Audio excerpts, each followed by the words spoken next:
Bonjour, les préparatifs de sécurité sont en cours à Washington. Le président Trump a ordonné que jusqu'à 15 000 soldats de la garde nationale soient présents le jour de l'inauguration.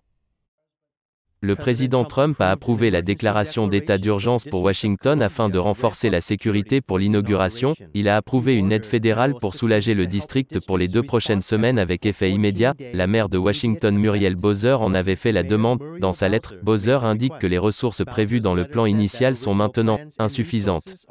Elle a écrit: nous devons nous préparer à ce que des groupes d'extrémistes armés et entraînés viennent à Washington. Bowser a demandé de prolonger le soutien de la garde nationale jusqu'au 24 janvier. La garde nationale a confirmé qu'elle augmenterait le nombre de ses effectifs autour de Washington. Nous renforçons nos effectifs jusqu'à 15 000 gardes nationaux d'ici à l'inauguration pour nous assurer que nous répondons à toutes les exigences des différentes agences fédérales afin qu'elles puissent transférer le pouvoir pacifiquement lors de l'inauguration le 20 janvier.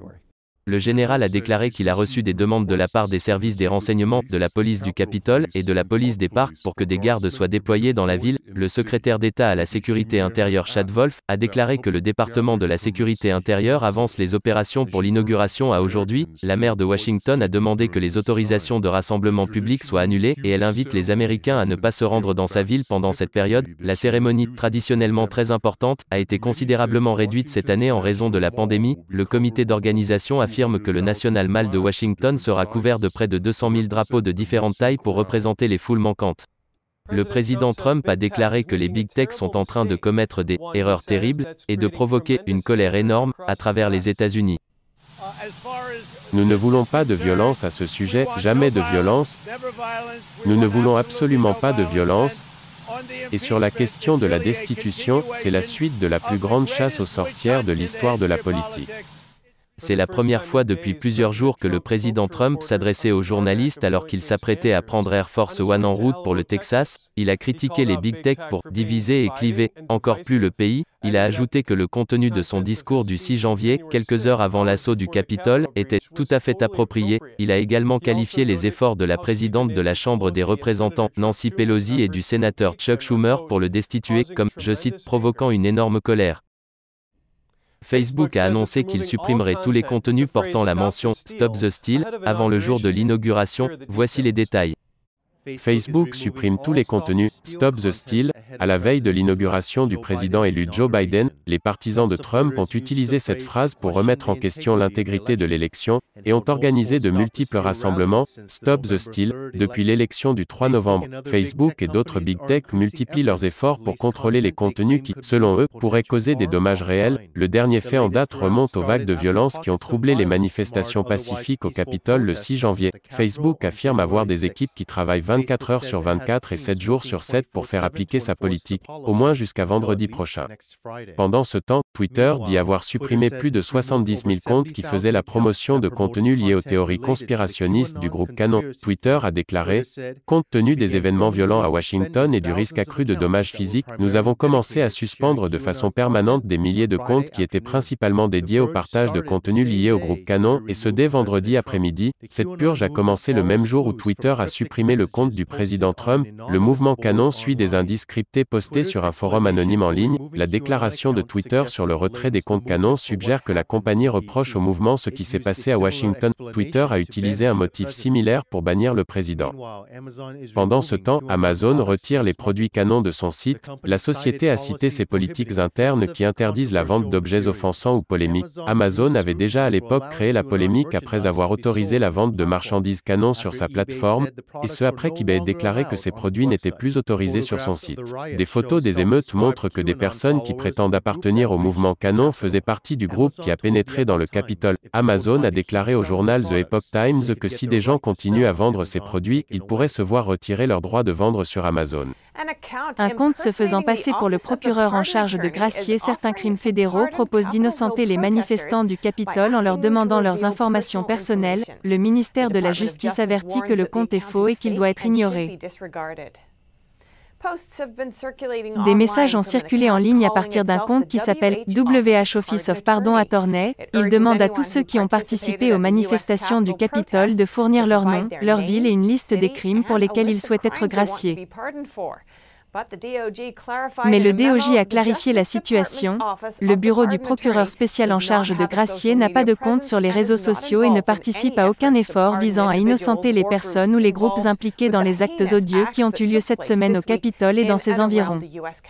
Il n'est pas encore clair qui est derrière ce faux compte. Le secrétaire d'État Mike Pompeo rappelle que la censure est un pas de plus vers la tyrannie. Il fait référence aux actions récentes des Big Tech pour faire taire certaines voix. Le secrétaire d'État Mike Pompeo a condamné les actions de Big Tech lors d'un discours à Voice of America ce lundi, déclarant que la censure est un pas de plus vers l'autoritarisme. Censure, vigilance sociale, politiquement correct, tout cela est orienté dans une seule direction, l'autoritarisme se dissimule sous le couvert de la droiture morale. Nous observons des phénomènes semblables sur Twitter, Facebook, Apple et sur de trop nombreux campus universitaires aujourd'hui. Ce n'est pas qui nous sommes en tant qu'Américains. Pompeo fait référence à Twitter qui a supprimé le compte du président Trump, sous prétexte qu'il est « anti-américain ». Pompeo compare cette censure avec celle exercée par le régime communiste chinois. Pompeo a condamné la rhétorique du PCC sur la mort de George Floyd, dont ils se sont emparés pour faire avancer leur agenda politique. Lorsque le Parti communiste chinois a tenté d'exploiter la mort tragique de George Floyd pour prétendre que leur système autoritaire était en quelque sorte supérieur au nôtre, j'ai publié une déclaration qui disait notamment, et je cite, « Dans le meilleur des cas, la République populaire de Chine impose impitoyablement le communisme. Face aux défis les plus difficiles, les États-Unis assurent la liberté, il n'y a pas d'équivalence morale. » Pompeo a affirmé que lorsque la personne en charge de VOA est entrée en fonction, 40% des employés avaient passé un contrôle peu rigoureux et que VOA donnait des visas, dont certains en provenance de la Chine communiste. Nous avons contacté le radiodiffuseur pour lui demander son avis mais nous sommes restés sans réponse. Pompeo a déclaré que l'administration Trump s'efforce à remédier à ces menaces à la sécurité nationale. Le PDG de Parler évoque le dernier coup porté à la liberté d'expression alors que le site de Parler a été mis hors ligne ce week-end. Si vous essayez d'accéder au site web de Parler, vous recevrez un message comme quoi celui-ci n'est pas disponible. Dimanche, le PDG de Parler, John Mads, a déclaré sur Fox News qu'Amazon, Apple et Google se sont mis d'accord pour faire tomber Parler. Il a déclaré: ils n'ont pas simplement rendu les applications inaccessibles, ils ont tenté de détruire l'entreprise tout entière. En plus de ces 3 entreprises, il y a également tous nos fournisseurs, des services de messagerie en passant par nos avocats, nous ont également abandonnés, le même jour, et ils essaient de prétendre à tort que nous sommes d'une manière ou d'une autre responsables des événements du 6 janvier. Les critiques se lèvent affirmant que les manifestants ont utilisé Parler pour organiser l'attaque du Capitole et encourager la violence. Mais Mads affirme que son application ne permet pas d'organiser des événements, et qu'avec les Big Tech c'est un poids deux mesures. Il affirme que Twitter a laissé la tendance « Hang Mike Pence » se développer le jour même où Google a interdit son application, qui était devenue numéro 1 sur Apple. Amazon affirme qu'ils ne se sont pas coordonnés avec Google ou Apple, et qu'ils ont constaté une augmentation des contenus violents sur le site de Parler. Apple et Google n'ont pas souhaité répondre aux commentaires. Mads affirme que les actions contre Parler mettraient n'importe qui en faillite. Il dit « Ils pourraient détruire n'importe qui. Je vois tout à fait le danger ici, ce qu'ils font et l'étendue de leur pouvoir n'est pas seulement inquiétant, c'est en fait extrêmement effrayant. » Il affirme que Parler va se remettre en ligne aussi vite que possible.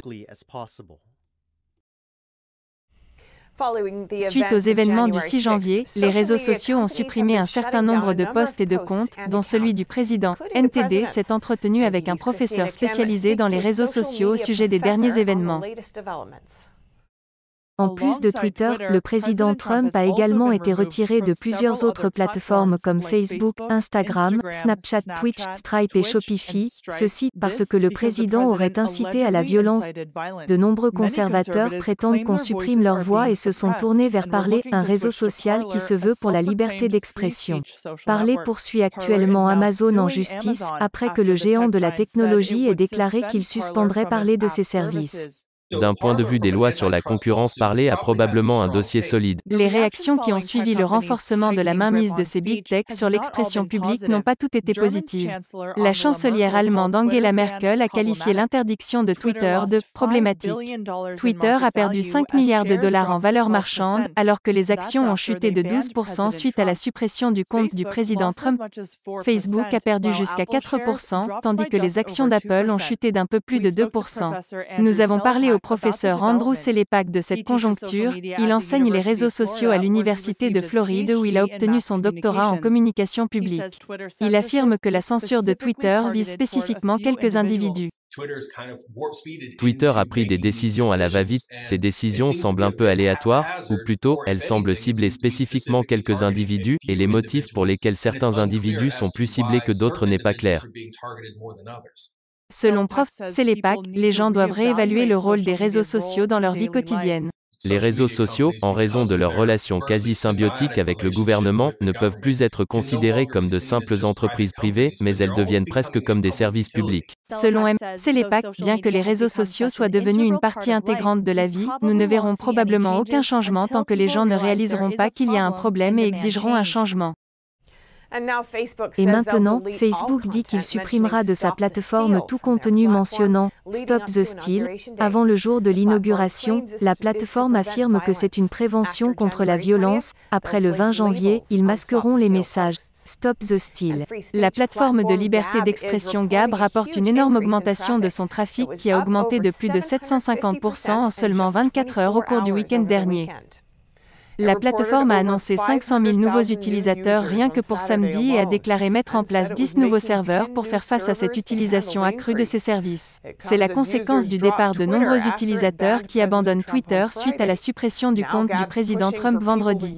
Maintenant, Gab encourage les gens à utiliser sa plateforme alors que Trump y est déjà. Gab affirme être le leader du marché pour la défense de la liberté d'expression car la plateforme ne dépend pas de la Silicon Valley. Gab déclare qu'il ne se contente pas de construire des réseaux sociaux alternatifs, mais de construire un Internet alternatif. Pour éviter la censure de YouTube, vous pouvez vous rendre dès maintenant sur notre site internet et vous inscrire à la newsletter pour pouvoir recevoir toutes les informations et continuer à nous suivre sur la toile. Par ailleurs, vous pouvez également nous retrouver sur les plateformes Odyssey et Rumble.